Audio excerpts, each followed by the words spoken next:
Hi everybody, this is going to be our third week and we have some more culinary skills coming at you. Today we're going to cut up some carrot and some celery. Last week we did tomato and the week before that we did onion, mushroom and pepper. So this will kind of round out some of the more common vegetables that we have in kitchens. So we're going to start chopping some of those up. So we're going to start out with this carrot that I've already washed and peeled. So there's a couple things you might want to do to a carrot. First, we're going to take the top off and the bottom.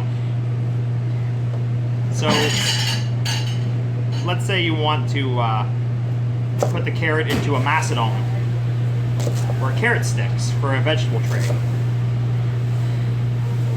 All right, you can cut the carrot a few times.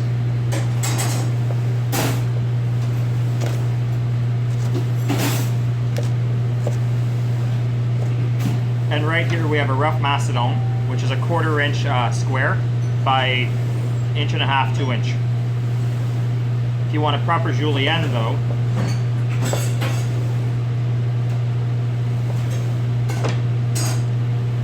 you would 1/4 that.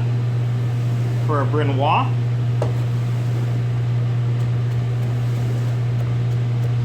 you just start dicing that for 1/4 inch, for 1/8 of an inch squares. Now that's a quick way of getting to these. You can also turn this and get your regular dice. But if you're gonna go through it the proper way that they're gonna show you at school, then what you're gonna do is you're gonna size it out with your whole piece. So I'm gonna get 2 lengths out of here. Then you're gonna cut to flatten it on all 4 sides. You're gonna say, I've got a little bit of waste here, and they're gonna say, that goes in your stocks. So that's why I'm saying if you're doing this at home, it's okay to skip this step because odds are you're not making stocks every day. Then you would take this and size it the way you want. So again, for a macedon, being a 1.5 to 2 inch length and a 1/4 inch square, I can get about 3 of those out of here. And 3 this way will give me 9 in total. These are perfectly good for carrot sticks on vegetable trays besides your chicken wings or anything you want to use a carrot stick for. Now you could take some of these, you could dice these, you could 1/4 these again for julienne, or you could take this julienne and you could dice that for a brunoise.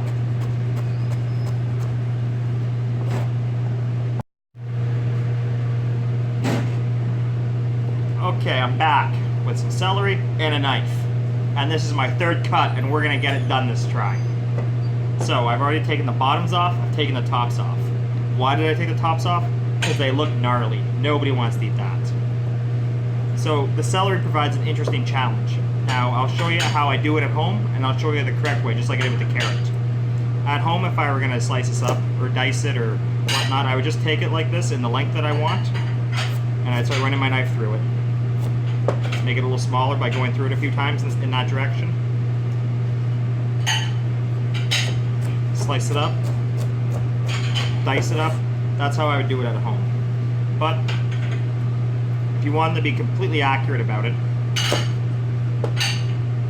say you want a proper julienne, you're going to take this, and what you need to do is actually cut it down both sides so you get more like a V. Then you've got these. Now with these, you can then take them and give you a julienne. Because a julienne does not mean any little skinny strip we want. It's got a specific size measurement. It's 1.5 inch long and it's a 1/4 inch, it's an 1/8 of an inch square. So we'll cut this V off and we'll do the same to this. Then you can take that again and you can dice it up for our brunoise.